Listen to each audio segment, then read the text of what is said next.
சென்னையில் சொந்த வீடு ஜெப வீடு கொடுப்பது குறித்து என்னிடம் என் தேவனாகிய கர்த்தர் கடவுளுடைய தீர்க்கதரிசனங்களை பார்க்கலாம். 24/8/2012 அன்று மதுரை மத்திய சிறையில் ஆயத்தன சிறைவாசியாக இருந்த என்னிடம் என் தேவனாகிய கர்த்தர் கடவுளுடைய தீர்க்கதரிசனத்தை இப்போ நீங்கள் கேட்கலாம்.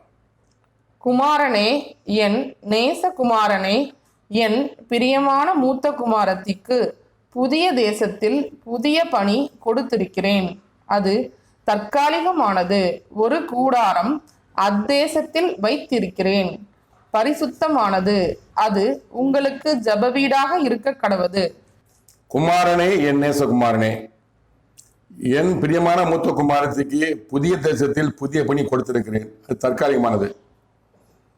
27/8/2012 தான் என் மூத்த மகா சென்னையில் பணியில் சேர்றா. அதுக்கு முன்னாடி சொல்லிட்டாரு. இந்த 24 சொல்றாரு. பிரியமான மூத்த குமாரத்துக்கு நம்ம மூத்த மகளுக்கு சென்னையில் ஒரு பணி கொடுத்திருக்கிறேன். அது தற்காலிகமானது. சொன்னது 24/8/2012, பணியில் சேர்ந்தது 27/8/2012. ஒரு கூடாரம் அத்தியத்தில் வைத்திருக்கிறேன். வச்சிருக்கிறாரு. அவரும் வச்சிருக்கணும். வச்சிருக்கிறாரு. எங்க வச்சிருக்கிறாரு. தந்தத்தை வச்சிருக்கிறாரு. பரிசுத்தமானது, சுத்தமானது. அது உங்களுக்கு ஜெப வீடாக இருக்க கிடையாது. என் ஜெப வீடு, என் ஜெப வீடு, என் பிதாவின் ஜெப வீட்டை கள்ளக்குயாமத்தினாலும் அடிப்பாரு. அது உங்களுக்கு ஜெப வீடாக இருக்க கிடையாது. ஒரு குடத்தை வச்சுட்டாருங்க. எங்களுக்கு சொந்தமான வீடு வச்சுட்டாரு. அது முதல்ல சொல்லிடுறாரு அவர். அப்படி உங்களுக்கு சொந்தமான வைத்திருந்து தீர்க்கதரிசனம் கூறி உங்களை கன்னட தேசத்துக்கு கூட்டு போய் அந்த வீட்டை காட்டணும். அவர் காட்டினாரா?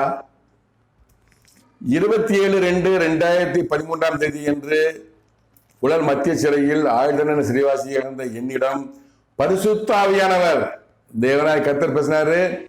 இப்ப பரிசுத்த ஆவியானவர் பேசுறாரு. பரிசுத்த ஆவியானவர் என்னிடம் கூறிய தீர்க்கதரிசனங்களை கேளுங்கள். தேவனாகிய கர்த்தர் உன்னோடே இருக்கிறார்.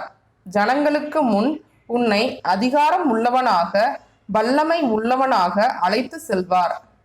உலக ஜனங்கள் உனக்கு முன் மண்டியிட்டு தாழ்பணிவார்கள். ராஜாக்கள் உன் பாதத்தின் தூளை நக்குவார்கள். பிரபுக்களோடு நீ அமர்வாய். உன் ஸ்திரீக்கு ஒரு புதிய கூடாரம் கொடுக்கப்படுகிறது. அடுக்குமாடி குடியிருப்பில் அடித்தளம் விரைவில் கொடுக்கப்படுகிறது. இதன் விளக்கம் என்னவென்றால், இது பேசினது பரிசுத்த ஆவியானவர். நல்லா புரிஞ்சுக்கோங்க. 3 விதமான தீர்க்கதரிசனம் கிடைக்கும். தேவனாய் கர்த்தர் பேசுவாரு, இயேசு கிறிஸ்து பேசுவாரு, பரிசுத்த ஆவி பேசுவாரு. மூவரும் வெவ்வேறானவர்கள், ஒரே ஆள் கிடையாது. பரிசுத்த ஆவியானவர் வேறு, இயேசு கிறிஸ்து வேறு, தேவனாய கர்த்தர் கடவுள் வேறு. இப்ப பேசுறது பரிசுத்த ஆவியானவர். அந்த வார்த்தையை பாருங்க. நீங்க நான் பேசலைங்க, பரிசுத்த ஆவி பேசுன வார்த்தை. தேவனாய கர்த்தர் பேசுன வார்த்தையும் பாருங்க, பரிசுத்த ஆவியானவர் பேசுற வார்த்தையும் பாருங்க, இயேசு வார்த்தையும் பாருங்க. அதான் உண்மையான தீர்க்கதரிசனம். தேவனாகிய கர்த்தர் உன்னோடே இருக்கிறார். ஜனங்களுக்கு முன் உன்னை அதிகாரம் உள்ளவனாக வல்லமை உள்ளவனாக அழைத்து செல்வார். நான் ஜனங்களுக்கு முன்னாடி வரல, நான் மறைக்கப்பட்டு இருக்கிறேன். அதிகாரம் உள்ளவனாக வல்லமை உள்ளவனாக. தேவ அதிகாரம், தேவ வல்லமை. மனித வல்லமை எல்லாம் மனித அதிகாரம் கிடையாது. தேவ வல்லமையோடு தேவ அதிகாரத்தோட என்னை அழைத்து செல்வார். பரிசுத்த சொன்னது. உலக ஜனங்கள் உனக்கு முன் மண்டியிட்டு தாழ் பணிவார்கள். அதெல்லாம் தேவையில்லை, அவர் சொல்ற வார்த்தை. உலக ஜனங்கள் உனக்கு முன் மண்டியிட்டு தாழ் பணிவார்கள். ராஜாக்கள் உன் பாதத்தின் தோலை நக்குவார்கள். இது பைபிள் ஒரு வார்த்தை. அது சொன்னது. ராஜாக்கள், உலகத்தில் அனைத்து ராஜாக்கள் உன் பாதத்தின் தோலை நக்குவார்கள். பிரபுக்களோடு அமர்வாய். பெரிய பெரிய தேசத்தின் அதிபதியோடு இந்த மாமனை அமர்வார். உன் ஸ்திரீக்கு, என் மனைவிக்கு ஒரு புதிய கூடாரம் கொடுக்கப்படுகிறது. இருக்கிறது வாடகை வீட்டில் இருக்கிறோம். வாடகை வீட்டில் இருந்துட்டு இருக்கோம். 1005 ரங்கூன் ஸ்ட்ரீட்டு 1008 வாடகை வீட்டில் குடியிருக்கிறோம். அப்ப சொல்றாரு, உன் ஸ்திரீக்கு ஒரு புதிய கூடாரம் கொடுக்கப்படுகிறது. அடுக்குமாடி குடியிருப்பில் அடித்தளம் விரைவில் கொடுக்கப்படுகிறது.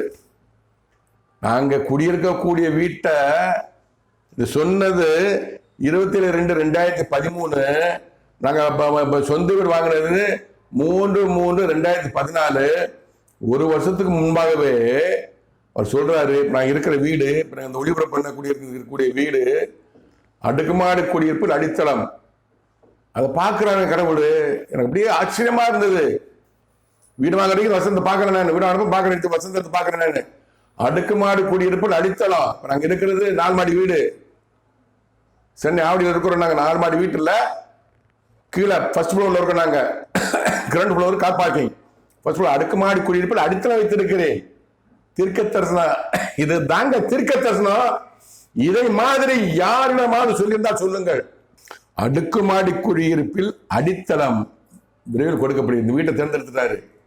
இந்த வீட்டு ஓனர் ஒரு கிறிஸ்டியன். அவர் வீட்டை மனப்பூர்வமாக கொடுக்குறாரு. அப்பார்ட்மெண்ட் போறாரு. அந்த வீடு எங்களுக்காக அழைத்து வருகிறார். என் மகள் தேடி பார்க்குறா. ஒரு ஊரா போறா, வீடு கூட தேடிக்கிட்டு இருக்கா. சொந்த வீடு வாங்கணும் விருத்தமாக தேடிக்கிட்டு இருக்காப்புல. இந்த வீட்டை காட்டுறாரு. அதுதான் கடவுளின் தீர்க்க தரிசனம். அப்படி உங்களிடம் கனடா தேசத்திலே ஒரு பணிக்கு அழைத்து செல்கிறேன், ஒரு கூடாரம் வைத்திருக்கிறேன், கொடுப்பனே என்று தேவனாய் கர்த்தர் உயர்திரு பார்த்தினவர்களே, இவாஞ்சலின் பார்த்தினவர்களே உங்களிடம் கூறியிருந்தால் அந்த தீர்க்க தரிசனம் ஒளிபர பண்ணினால் நலமாயிருக்கும். ஜனங்கள் உங்கள் பின்பாக வருவார்கள். 3/3/2013 என்று புழல் மத்திய சிறையில் ஆழ்த்தன சிறைவாசியாக இருந்த என்னிடம் இயேசு கிறிஸ்து அவர்கள் கூறிய தீர்க்க தரிசனத்தை இப்போது நீங்கள் கேளுங்கள். உன் பிரியமான மூத்த குமாரத்திக்கு ஏற்ற மணவாளன் அவளை தேடி வருகிறான். அவளது கூடாரத்தின் வலது திசையிலிருந்து வருகிறான். அக்கூடாரம் அவளுக்கு தற்காலிகமானது, நிரந்தரமான கூடாரம் அவளுக்கு கொடுக்கப்படும். இந்த தீர்க்க தரிசனம் இயேசு கிறிஸ்து கூறியது. வித்தியாசம் நீங்க பார்த்துக்கோங்க. தேவனாய் கர்த்தர் கூறியது அதிகாரத்தோட இருக்கும். இயேசு கிறிஸ்து சொல்றது ஒரு மாதிரி இருக்கும், பரிசுத்தம் சொல்ற ஒரு மாதிரி இருக்கும். உன் பிரியமான மூத்த குமாரத்துக்கு ஏற்ற மணவாளன் அவள் தேடி வருகிறான். அவளது கூடாரத்தின் வலது திசையிலிருந்து வருகிறான். அக்கூடாரம் அவளுக்கு தற்காலிகமானது. தௌசண்ட் வீட்டுல என் மகா, என் மனைவி, இளைய மகன் 4 பேர் குடியிருக்கிறாங்க. குடிச்சாக்கு சேர்த்துட்டாரு. நான் என் பொருள் மத்தியில் இருக்கேன். அக்கூடாரம் அவளுக்கு தற்காலிகமானது, நிரந்தரமான கூடாரம் அவளுக்கு கொடுக்கப்படும். சொந்த வீடு அவளுக்கு கொடுக்கப்படும் சொன்னது 3/3/2013. 3/3/13 கொடுக்க சொந்த வீடு கொடுப்போம்னு சொன்னாரு. 13/3/2014 சொந்த வீடு பால் காய்ச்சிரும். அதான் கடவுளின் தீர்க்க தரிசனம். அதே இது அன்னைக்கு தேவனை கர்த்தர் பேசுறாரு. 3/3/2013 என்று புலை மத்திய சிறையில் ஆழ்த்தன சிறைவாசியாக இருந்த என்னிடம் என் தேவனாகிய கர்த்தர் கடவுள் கூறிய தீர்க்க தரிசனத்தை இப்போது நீங்கள் கேளுங்கள். குமாரனே, என் நேசகுமாரனே, பிதா உன்னோடே இருக்கிறேன். இந்த கூடாரம் தற்காலிகமானது, நிரந்தரமான கூடாரம் கொடுப்பேன். இதன் விளக்கம் என்னவென்றால், குமாரனே, நேசகுமாரனே, அவர் பிள்ளையை செல்லமா கூப்பிடுற குமாரனா மகன். அடிமைத்தனத்தின் ஆவியால் அபிஷேகப்படுத்தப்படாமல், நல்லா கேட்டுக்கோங்க, அடிமைத்தனத்தின் ஆவியால் அபிஷேகப்படுத்தப்படாமல் அப்பா பிதாவே என்று கூப்பிட பண்ணுகிற புத்திர சுவிகாரத்தின் ஆவியால் உடனே நான் அபிஷேகப்படுத்திருக்கிறேன் சொன்ன வார்த்தை. புத்திர சுவிகாரம்னா அவர் நான் தான் மகன், வாரிசு. இயேசு கிறிஸ்து இருந்தாரு, பரமண்டலம் போயிட்டாரு, பூமியில யாரும் கிடையாது. அவருடைய மகன், நேரடி கட்டுப்பாடு மகன். அதான் குமாரனே, என் நேசகுமாரன் செல்வமா கூப்பிடுற மகனே, என் பிரியமான மகனேன்னு கூப்பிடுவாங்க. தகப்பன் கூப்பிடுறாங்க, கூப்பிடுறாரு. அதான் அர்த்தம். ஒரு கூப்பிடும்போது எப்படி கூப்பிடுவாரு. ஒவ்வொரு தீர்க்க தரிசனத்திலும் குமாரனே, என் நேசகுமாரனே, நான் உன்னோடு கூடவே இருக்கிறேன், இதான் சொன்ன வார்த்தை. அதே வார்த்தை தான். குமாரனே, என் நேசகுமாரனே, பிதா உன்னோடே கூட இருக்கிறேன், என்னோட கூட இருக்கிறாரு. எந்த கூடாரம் தற்காலிகமானது. தௌசண்ட் லைட் இருக்கிற வாடகை விட தற்காலிகமானது. நிரந்தரமான கூடாரம் கொடுப்பேன் சொன்னது 3/3/2013. சொந்தமான நிரந்தரமான கூடாரம் கொடுத்தது 13/3/2014. ஒரு வருஷத்துக்கு அப்புறம் கொடுக்குறாரு. சொன்ன திருக்கத்திற்கு நிறைவேறியது. அதே போன்று திருமதி வாஞ்சிலும் பார்த்திருக்கிறவர்களே, உங்களிடம் கன்னட தேசத்துக்கு நீங்க போங்க, அங்க ஒரு பணி வைத்திருக்கிறேன், அங்க ஒரு குடம் வைத்திருக்கிறேன்னு தேவனாய் கர்த்தர் கடவுள் உங்களிடம் திருக்க தரிசனம் கூறியிருந்தால் அதை நீங்கள் அப்படியே கடவுள் சொன்ன வார்த்தை, கர்த்தர் சொன்ன வார்த்தை நீங்க வெளிப்படுத்தீங்கன்னா மனசு சந்தோஷமா இருக்கும், நல்லா இருக்கும். உலக ஜனங்கள் பின்னாடி வருவார்கள். 12/4/2013 என்று புழல் மத்திய சிறையில் ஆழ்த்தன சிறைவாசியாக இருந்த என்னை பார்க்க வந்திருந்த எனது மனைவியிடம் என் தேவனாகிய கர்த்தர் கடவுள் கூறிய தீர்க்க தரிசனத்தை இப்போது நீங்கள் கேட்கலாம். குமாரத்தியே, என் நேச குமாரத்தியே, கலங்காதே, பயப்படாதே, முடிவு பரியந்தமும் உங்கள் ஐவரோடும் நான் இருக்கிறேன். இக்கூடாரம் தற்காலிகமானது, நிரந்தரமான கூடாரம் உங்களுக்கு கொடுக்கப்படும். என் மனைவி பார்த்து தேவனாகிய கர்த்தர் கூறுகிறார், குமாரத்தியே, நேசகுமாரத்தியே, கலங்காதே, பயப்படாதே, முடிவு பந்தமும் உங்கள் ஐவரோடும் நான் கூட இருக்கிறேன். இக்கூடாரம் தற்காலிகமானது. அப்போ 1008 வீட்டில் இருக்கிறோம் சொல்றாரு, இக்கூடாரம் தற்காலிகமானது, நிரந்தரமான கூடாரம் உங்களுக்கு கொடுக்கப்படும். அப்போ அதுதான் அன்னைக்கு சொல்ல 12/4/2013 வாடகை வீட்டில் குடியிருக்கிறோம் நாங்கள். 13/3/2014 சொந்த வீடு கொடுக்குறாரு. அது முன்கூட்டி சொல்றாரு. இதான் தீர்க்க தரிசனம்.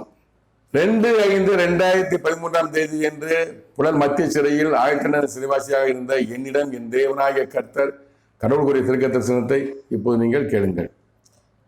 நிரந்தரமான கூடாரம் தற்போது உள்ள கூடாரத்திற்கு வடக்கே வந்து பின்பு மேற்கே சென்று நெடுஞ்சாலை ஓரத்தில் பிரம்மாண்டமான கட்டடங்களுக்கு நடுவே உள்ள கூடாரம் ஜெப வீடு. ஏற்ற நாளிலே, ஏற்ற வேளையிலே, ஏற்ற நேரத்திலே அக்கூடாரம் கொடுக்கப்படும். கடவுளின் தீர்க்க தரிசனம் என்னிடம் கூறியது, நிரந்தரமான கூடாரம், சொந்த வீடு. அது எழுத சொல்றாருங்க, எழுத சொல்றாரு. இது சொன்னது 2/5/2013. வீடுக்கு பத்திரம் முடிச்சது 13/3/2014. கிட்டத்தட்ட ஒரு 11 மாசம் முன்னாடி சொல்றாரு. எழுத சொல்றாரு, வீடு எங்க இருக்குன்னு சொல்றாரு, எனக்கு சொல்றாரு. நிரந்தரமான கூடாரம் தற்போது உள்ள கூடாரத்திற்கு வடக்கே வந்து, நல்லா சென்னையை பற்றி தெரிஞ்சுக்கோங்க. 5 ரங்கூன் ஸ்ட்ரீட்டு 1000 லைட்ல இருந்து நேர வடக்கு வரணும். வடக்கு வந்தால் சென்ட்ரல் வரும். சென்ட்ரல் வரும். சென்ட்ரல் ரயில்வே ஸ்டேஷன் பின்னாடி வச்சுக்கோங்க. வடக்கு பின்னாடி வச்சுக்கோங்க. வடக்கே வந்து பின்பு மேற்கே சென்று, மேற்கே வச்சு ஆவடி, மேற்கு வச்சு நேர ஆவடி, மேற்கே சென்று நெடுஞ்சாலை ஓரத்தில் மேற்கே ஆவடி போயாச்சு. ஆவடி நெடுஞ்சாலைனா ஒரு பட்டாபுரம் நெடுஞ்சாலை இருக்கு. இந்த பக்கம் ஆவடி டு பூந்தமல்லி நெடுஞ்சாலை இருக்கு.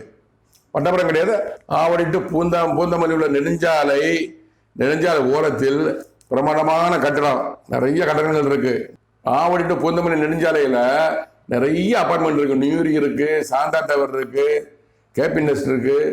நாங்க இருக்கிறது கேந்திர அபார்ட்மெண்ட்.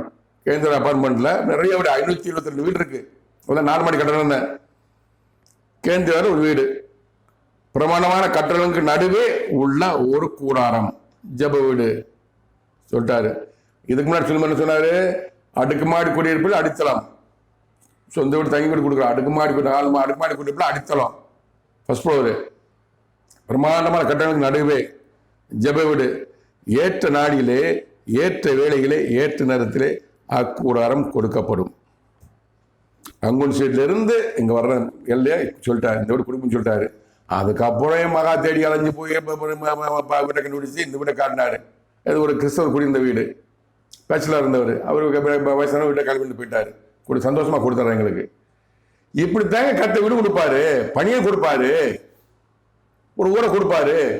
நீங்களா கல்யாண தேசத்துக்கு கிளம்பி போயிட்டு அங்க போய் வீடு தேடிக்கிட்டு, அப்புறம் அங்க போய் ஒரு ஹோட்டல் தங்கி இருந்துக்கிட்டு, அப்புறம் ஒரு லோன் போட்டு வீடு வாங்கி அங்க தங்கி இருக்கீங்க. நீங்க யார் அனுமதி கொடுத்தாரு உங்களுக்கு?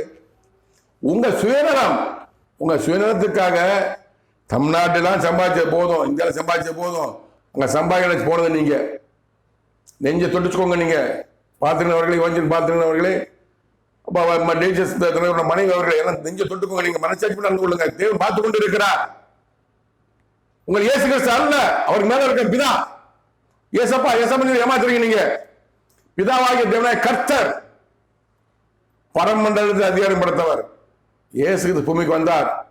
அதிகாரம் பூமியில் அவருக்கு சகல அதிகாரம் கொடுக்கப்பட்டது. பணியை முடித்தார், பரமண்டலம் போய்விட்டார். பரமண்டலத்தில் இயேசு கிறிஸ்து பணி செய்து கொண்டு இருக்கிறார். உன்னதமான பணி, பிதாவுக்கு துணையாக இருக்கிறார். பரமண்டலத்தில் இருந்து தேவனாய கர்த்தர் பணி செய்து கொண்டிருக்கார். அவருக்கு குமாரனாகிய இயேசு தங்கை பணி செய்து கொண்டு இருக்கிறார். எதுக்கு அடுத்தாலும் ஏசப்பா சொன்னார். மதியானம் தேவனாய கர்த்தர் கடவுள் மட்டும்தான் உள்ளது, யாரும் கிடையாது. சோதித்து பாருங்கள், பரிசோதித்து பாருங்கள். நீங்க ஏசப்பான்னு சொல்லி அவரே சொல்லியிருக்காங்க, யோவான சொல்லியிருக்காங்க.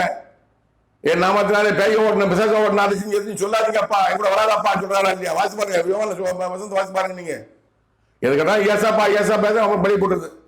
இயேசு சொன்னோம் 2020 நல்லா இருக்கும், செழிப்பா இருக்கணும். கொரோனா வந்துச்சா இல்லையா? அதே தேவனாய் கர்த்தர் எனக்கு 2019 சொல்லிட்டாரு, உலக ஜனங்கள் கருத்தை நீட்டி இருக்கிறேன். அமெரிக்க வாதிப்பன்னு சொல்லிட்டாரு. 2019 கொரோனா வர்றதை பத்தி என்ன சொல்லிட்டாரு, என் திக்கத்தை சொல்லிட்டாரு. நான் போட்டிருக்கேன் பாருங்க, நீங்க தனி எபிசோட் கொடுக்குறேன் பாருங்க. நீங்க சொல்ல போறா பொய். உங்க சுயநலத்துக்காக நீ சம்பாதிச்சு உங்க மருமக எல்லாம் சந்தோஷமா இருக்குன்னு நீங்க போறீங்க.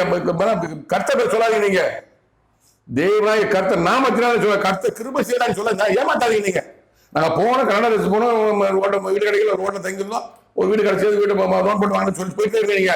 என் தேவனாய கர்த்தரின் நாமத்தை தூசிக்காதீர்கள். கர்த்தர் உங்களுக்கு கர்த்தர் நீட்டி விட்டார். பாத்திரன் அவர்களே, இவாஞ்சல் பாத்திரன் உங்களுக்கு மட்டுமல்ல, மோகன் சீராச மாதிரி கர்த்தர் நாமத்திலே உலகத்தில் ஏமாற்றிக் கொண்டிருக்க அனைவருக்கு விரோதமாக தேவனாய கர்த்தர் நீட்டி விட்டார். அடிப்பார், அடியோடு அடித்து போடுவார். எச்சரிக்கையா இருங்க.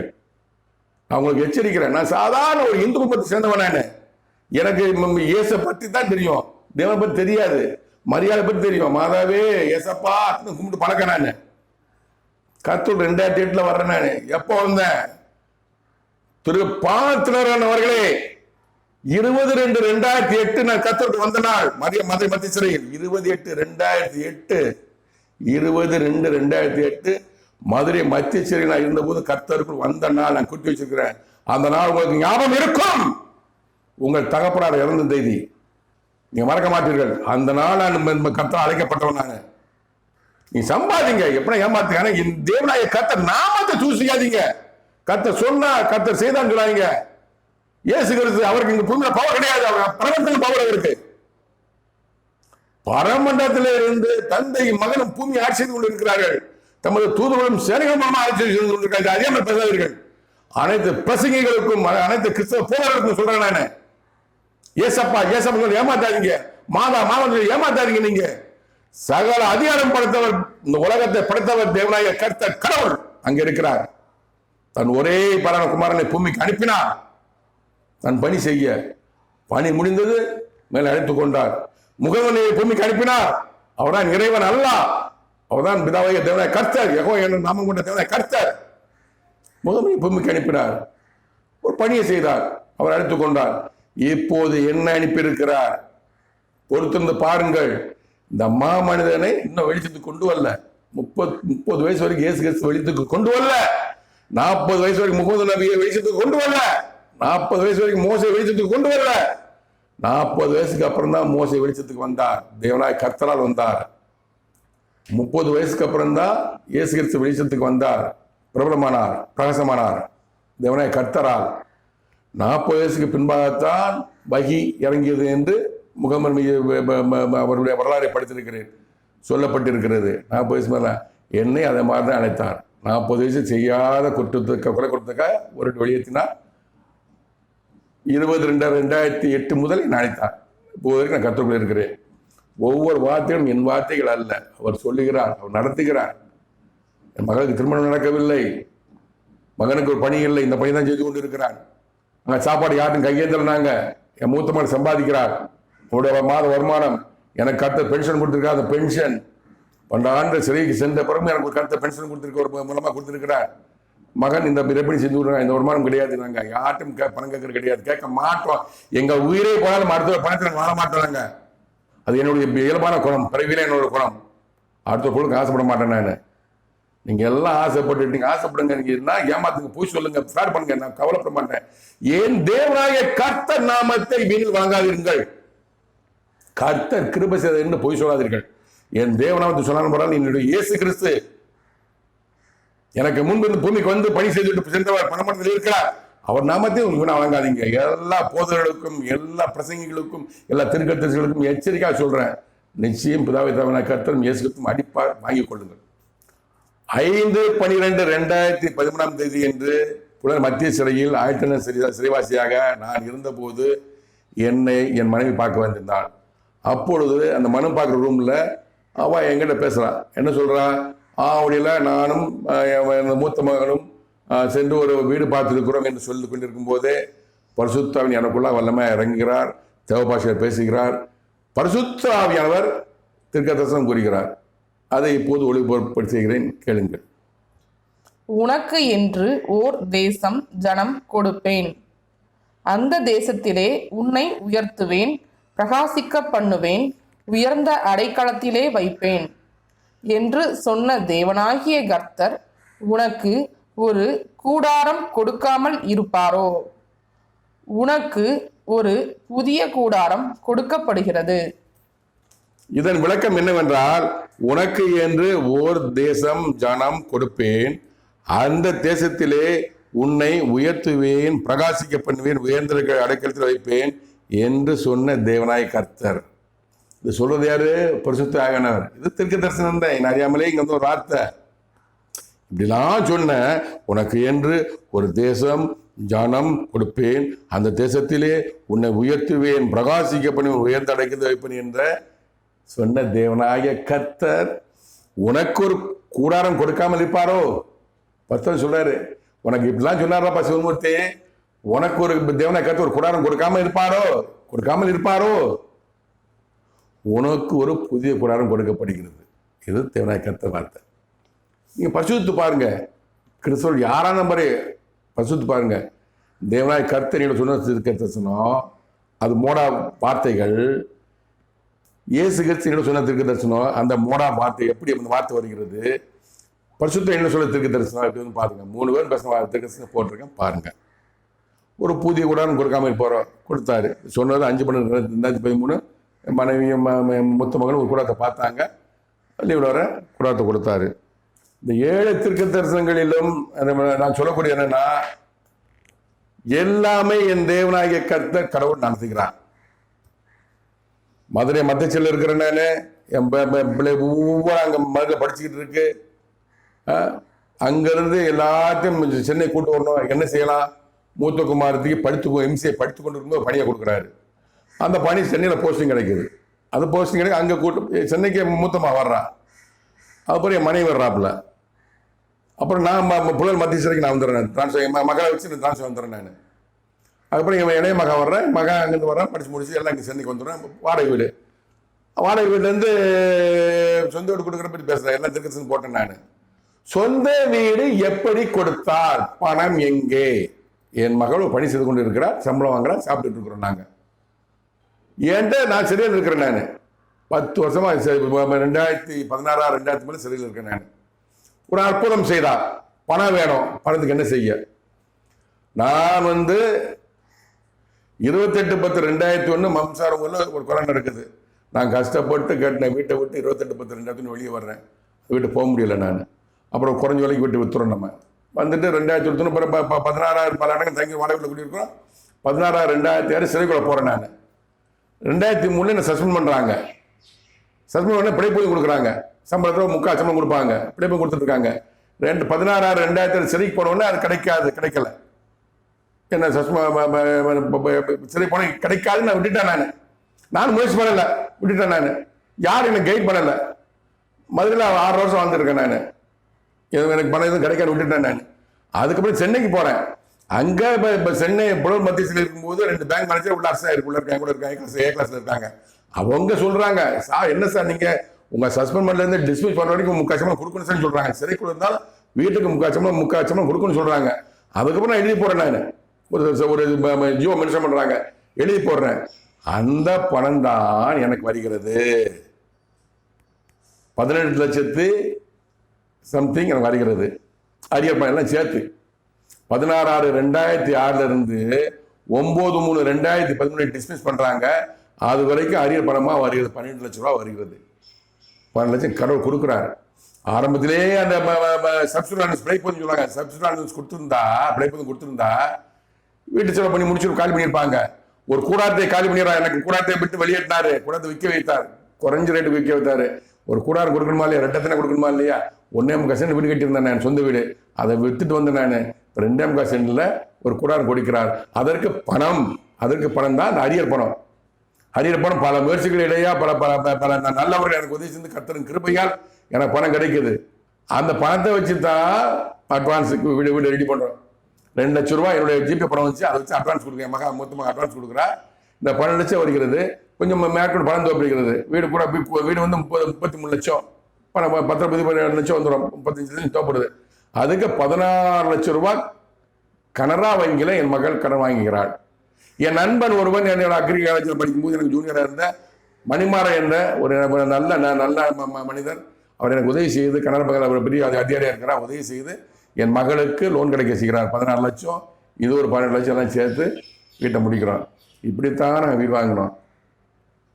அவங்ககிட்ட ஏமாத்தி இவங்ககிட்ட ஏமாத்தி ஜனங்கள்டா ஏமாத்தி கர்த்தர் சொல்லிக்கிறா, கர்த்தர் செய்கிறா, வாங்கன்னு இல்லாத தசமபாவம் கொடுங்க, இந்த பங்காள திட்டம், அந்த பங்காள திட்டம், அந்த பங்காள திட்டம் ஏமாத்தி வாங்கலைங்க. நான் இந்த கஷ்டப்பட்டு தான் கருத்து கொடுக்குறேன். அது வீடு கொடுக்கறதுக்கு சென்னை வருவது, மறுபடியும் சென்னை வருவதற்கு எத்தனை தீர்க்க தரிசனம், பணி கொடுக்கறதுக்கு தீர்க்க தரிசனம், அந்த கூட தற்காலிக கூட கொடுக்க தீர்க்க தரிசனம், அப்புறம் நிரந்தரமா கூட கொடுக்க தீர்க்க எத்தான் போட்டிருக்கேன், எல்லாத்துக்கும் போட்டிருக்கேன். பெரிய வீடியோ இருக்கலாம், பாருங்க, பொறுத்து பாருங்கள். கர்த்தர் எனக்கு கிருபை செய்தார். அந்த கிருபையை இவாஞ்சலின் பாத்திரருக்கு கர்த்தர் செய்யவில்லை. அடுத்து சொல்லுகிறேன், உங்கள் சுயநலம் கனடாசி போகணும், சொகுசா வாழணும், போறீங்க, குடும்பத்தோட போறீங்க, நீங்க வீடு வாங்கிட்டு போக கூடாதா? வாடகை வீட்டில் இருக்கக்கூடாதா? அத்தனை வாடகை வீடு கிடைக்கும். அங்க எதை வச்சு போனீங்க? நீங்க எதுக்காக போனீங்க? அங்க ஹோட்டல் எத்தனை தங்கினீங்க? அதுக்கு பணம் என்ன செஞ்சீங்க? நீங்க வீடு எப்படி வாங்கினீங்க? நான் கேள்வி கேட்டேன்ல, எல்லா கேள்வி படிச்சு சொல்லுங்க. நீங்க எனக்கு கர்த்தர் கொடுத்தா நான் இப்பதான் போட்டு விளையாடி போட்டேன். கர்த்தர் ஜீவனுள்ள தேவன் கிருபை செய்கிறார். ஆனா உங்களுக்கு கர்த்தர் கிருபை செய்யவில்லை. நீங்களா வாங்கினீங்க, நீங்களா போனீங்க, நீங்க வாங்கினீங்க. பாருங்கள், ஜீவனுள்ள தேவன கர்த்தர் உலகத்தின கண்ணை பார்த்து கொண்டு இருக்கிறார். அவனவன் கிரியத்தை பலன் கொடுக்கிறார், அவனவன் ஜெபத்தை கேட்கிறார், அவனவன் தேவையை நிவர்த்தி செய்கிறார். உண்மை உண்மை உண்மை. கனடாவில் இவாஞ்சலின் பால் தினகரனுக்கு வீடு கொடுத்தவர் உண்மையான கர்த்தரா? மாமனிதனாகிய உங்களுக்கு சென்னையில் வீடு கொடுத்தவர் உண்மையான கர்த்தரா சார்? எனக்கு என் தேவனாய கர்த்தர் மதுரையிலிருந்த என்னை சென்னைக்கு எதற்காக அழைத்து வந்தார்? ஒரு உன்னதமான பணிக்காக. அந்த பணிக்கு நானா வர முடியாது. நான் மதுரை மத்திய இருக்கிறேன். என் மகளுக்கு ஒரு பணியை கொடுத்தார், சென்னையில் இந்த பணியை கொடுத்தார். பணிக்காக சென்னை மகள் வருகிறாள். அதை வைத்து நான் சென்னையிலிருந்து வருகிறேன். அப்போ ஒரு கூடாரம் கொடுக்கிறார், அது குறித்து திருக்கதர்சனம் கூறுகிறாரு. கூடாரத்து போனப்போ கூடாரம் உனக்கு தற்காலிகமாக நிரந்தரமான கூடாரம் கொடுக்கணும்னு சொன்னார். ஒரு நிரந்தரமான கூடாரம் கொடுக்குறாரு. அதுக்கு பணத்துக்கு என்ன செய்ய?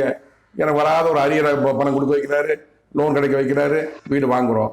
இதுதான் கர்த்தர் கிருபை செய்தார். அவர்தான் உண்மையான கர்த்தர். கர்த்தர் கர்த்தர் உண்மையான கர்த்தர் என்பதை உலக ஜனங்கள் விரைவில் தெரிந்து கொள்வீர்கள். இந்த மாமனதினோடு கூடவே இருக்கிறவர் தான் உலக ஜனங்களுக்கெல்லாம் ஒன்றான மீத்தான கர்த்தர் தெரிந்து கொள்வீர்கள். ஆனால் வாஞ்சலின் பார்த்தினர்னு சொன்னது போல கன்னடத்துக்கு போனோம், வீடு கிடைக்காம அன்னைக்கெல்லாம் ஹோட்டல் தங்கியிருந்தோம், லோன் போட்டு ஒரு வீடு கிடைக்க கர்த்தர் கிருபை சொன்னது கர்த்தர் அல்ல. கர்த்தர் சித்தம் அல்ல, திட்டம் அல்ல. கர்த்தர் தனது சித்தத்தின்படி திட்டத்தின்படி என்னை அழைத்தார், ஆசீர்வதித்தார், தமது ஆவியால் என்னை அபிஷேகப்படுத்தினார். என்னை சென்னைக்கு அழைத்து வந்தார், கூடாரம் கொடுத்தார். தற்காலிக கூடாரம், நிரந்தரமான கூடாரம். அதே போன்று தயவு செய்து இவாஞ்சலின் பார்த்தினர் அவர்களே, உங்கள் கனடா தேசத்துக்கு அழைத்து செல்வது பற்றி கர்த்தர் உங்களுடன் தீர்க்க தரிசனம் கூறியிருந்தால், கர்த்தர் வார்த்தைகள் உங்களுக்கு ஒரு கூடாரம் கொடுப்பேன் என்று கர்த்தர் சொல்லியிருந்தார், கர்த்தர் வார்த்தைகள் உங்களுக்கு பணியை கொடுப்பேன் என்று சொல்லியிருந்தால், அந்த வார்த்தைகள் எல்லாம் நீங்கள் உலக ஜனங்கள் தெரிந்து கொள்ள உங்கள் யூடியூப் சேனலில் ஒளிபரப்பினால் நலமாக இருக்கும். அப்படி ஒளிபரப்பினால் உங்களோடு கூட இருப்பது உண்மையான கர்த்தர்.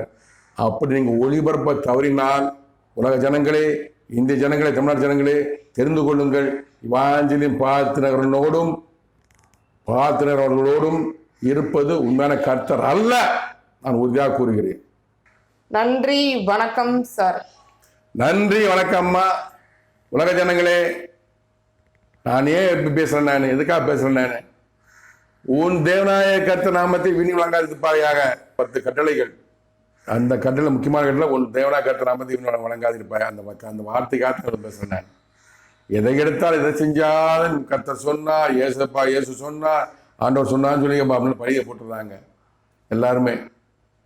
பணம் வாங்கக்கூடாதுங்க, பணம் வாங்கக்கூடாதுங்க. இலவசமாக பெற்றோர்கள் இலவசமாக கொடுன்னு சொல்லியிருக்காரா இல்லையா? தேவனாய கர்த்தர் ஏசப்பா சொல்லியிருக்காரு இல்லையா? இயேசு மூலமாக சொல்லியிருக்காரு இல்லையா? இலவசமாக பற்றி இலவசமாக கொடுங்க. நீங்கள் ஒரு ஊருக்கு போகிறீங்களா, அங்கே டிரான்ஸ்போர்ட் அவங்க செலவு கொடுத்துக்கிட்டோம், நீங்கள் தங்குறதுக்கு செலவு கொடுக்கட்டும், நீங்கள் சாப்பிட்றதுக்கு செலவு கொடுக்கட்டும், நான் பிரசங்கம் பண்ணுங்க. அடுத்த ஊருக்கு போங்க, அங்கே ஒரு யார் கூப்பிட்றாங்களோ அவங்க உங்களுக்கு டிரான்ஸ்போர்ட் அரேஞ்ச்மெண்ட் கொடுக்கட்டும், உங்களுக்கு சாப்பாடு கொடுக்கட்டும், உங்களுக்கு தங்குற இடம் கொஞ்சம் கொடுக்கட்டும். நீங்கள் வீட்டுக்கு வாங்க, நீங்கள் உங்கள் சொந்த செலவில் சாப்பிடுங்க. நீங்கள் உங்கள் கையால் சாப்பிடுங்க. உன் கையின் பிரசாதத்தை உண்மையாகன்னு சொல்லியிருக்காரு இல்லையா? உன் கையில் என்ன அதையும் சாப்பிடுங்க. அடுத்தவங்க கையால் வாங்கி அவனை ஏமாற்றி சாப்பிடலாமாங்க? சாப்பிட வேணாம் சொல்ல நான் சொல்ல பாச லேவியர் சொல்லிடுவீங்க. லேவியர் ஓகே, லேவியர் இருந்தாங்க, இறைப்பணி மட்டும் செய்து கொண்டிருந்தார்கள். அவங்க சாப்பிட மட்டும்தான் வாங்கினாங்க, சொத்து சுகம் சேர்த்தாங்கன்னு எனக்கு தெரியாது.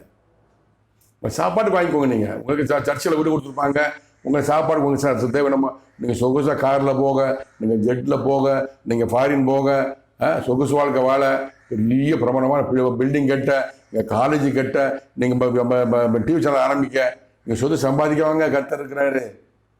அவர் ஜீவனுள்ள தேவனாய் கர்த்தருங்க. கர்த்தருக்கு பயப்படுங்கள். தயவுசெய்து கர்த்தர் பயப்படுங்கள். நான் இவ்வளோ எமோஷனலாக பேசுகிறேன்னா, நான் சாதாரண மனுஷன், சாதாரண இந்து குடும்பத்தை சேர்ந்தவன், நீதி நேர்மை உண்மை சத்தியத்தோட வாழ்ந்தவன். எங்கள் தகப்பனோட டீச்சர் எல்லாம் சொல்லிக் கொடுத்தாரு. என்னோட படித்த நண்பர்கள் கேளுங்கள், என்னோட படித்த நண்பர்கள் ஐபிஎஸ் ஆஃபீஸர் ஐஎஸ் ஆஃபீஸர் இருக்காங்க, அவனுக்கு கேளுங்க. நீங்கள் எப்படி ஒழுக்கமாக இருப்போம்னு. எந்த கெட்ட ஒழுக்கம் இல்லை, நேர்மையாக இருப்பேன், கரெக்டாக இருப்பேன். நான் எனக்கு ஒரு சோதனை கொடுக்குறாரு, 12 வருஷம் சிறைக்கு அனுப்புறாரு. ஏன்னு கேட்டோம்னா, சிலுவை மரணம் அவனுக்கு சிறையை உனக்கு 2 பிள்ளைங்க. ஒரு தகப்பன் சொல்றாரு, இல்லை உனக்கு சிலுவை மூத்தவனு சிலுவை மரணம்டா, உனக்கு சிறை இருப்படா, சொத்தை பிரிக்கிறாரு. ஆதிரி அவனை நான் பூமிக்கு அனுப்பினேன், என் பணி செய்ய. பணியை முடித்து அழைத்து கொண்டேன். இப்போ நான் பூமிக்கு அனுப்பி இருக்கிறேன், என் பணி செய்ய. அந்த பணி செய்ய வந்திருக்கேன். நான் சாதாரண மனிதன் அல்ல. என்னை யாரும் சாதாரண இடை போட்டு விடாதீர்கள். பார்ப்பதற்கு சாதாரண மனிதன் போது இருக்கிறேன். ஆனால் தேவனுடைய குமாரன் என்னை நிச்சயமாக உலக ஜனங்கள் முழு அழைத்து செல்வார். அதுக்காகத்தான் கொரோனாவைஸ் கொடுக்கப்பட்டது. திரும்பவும் கொரோனாவைஸ் வரும். அப்போது இந்த மாமனிதன் யார் என்று தெரியும், உலக ஜனங்களுக்கு தெரியும், எல்லாத்துக்கும் தெரியும். அப்போது என் தேவனாய் கர்த்தர் எனக்கு அதிகாரம் கொடுப்பார். அப்போ தான் என்ன அதிகாரம் என்னன்னு உங்களுக்கு தெரியும். இதுதான் உண்மையான தேவனாய் கர்த்தர் என்னோட கூட இருக்கிறார். அவருக்கு சொல்லக்கூடிய நான் திருக்கதர்சனம் சொல்லலை. உடனே மோகன் சிலா திருக்கதர்சனம் கூறுகிறார், இவர் திருக்கதர்சனம் பாலத்தினர் திருக்கதர்சனம் கூறுகிறார், வாஞ்சந்திரன் திருக்கதர்சனம் கூறுகிறான்னு சொல்லுவாங்க. நாங்கள் அவங்க சொல்றது போய் கிடையாது. எனக்கு என் தேவனாய் கர்த்தர் என்ன சொல்றாரு அந்த வார்த்தை போடுறேன். நானு குமாரனே என்னை அதிகாரத்தோட திருக்க தரிசனம். ஏசப்பா சொன்னாரு 2020 நல்லா இருக்கும், செழிப்பா இருக்கும் அப்படின்னு நீங்க சொல்றாங்க. இப்படி ஏசப்பா சொல்லுவாரு அதிகாரத்தோட சொல்ற வார்த்தை. எனக்கு ரெக்கார்டு இருக்கு, என்கிட்ட இருக்கு, ரெக்கார்டு இருக்கு, வீடியோ இருக்கு, கேளுங்க நீங்க. அது மாதிரி பேசணும். அதாங்க உண்மையான திருக்க தரிசனம். தயவுசெய்து சொல்றேன், கிறிஸ்துவ ஜனங்கள் போதர்கள் நம்பியும் பிரசங்க நம்பியும் திருக்க நம்பியும் உங்களை வர்றாங்க. ஏமாத்தாதீங்க. பணத்தை வாங்கி இப்படிங்க ஏமாத்தாதீங்க. அதன் பலனை நீங்கள் அனுபவிப்பீர்கள். உலக ஜனங்களை என் தேவனாய் கர்த்தர் கண்ணை பார்த்து கொண்டிருக்கிறார். அவனவன் கிரியை தக்க பலனை கொடுப்பார். உங்களது கிரியை தக்க பலனை கொடுப்பார், விரைவில் கொடுப்பார். நன்றி, வணக்கம். மீண்டும் சந்திப்போம்.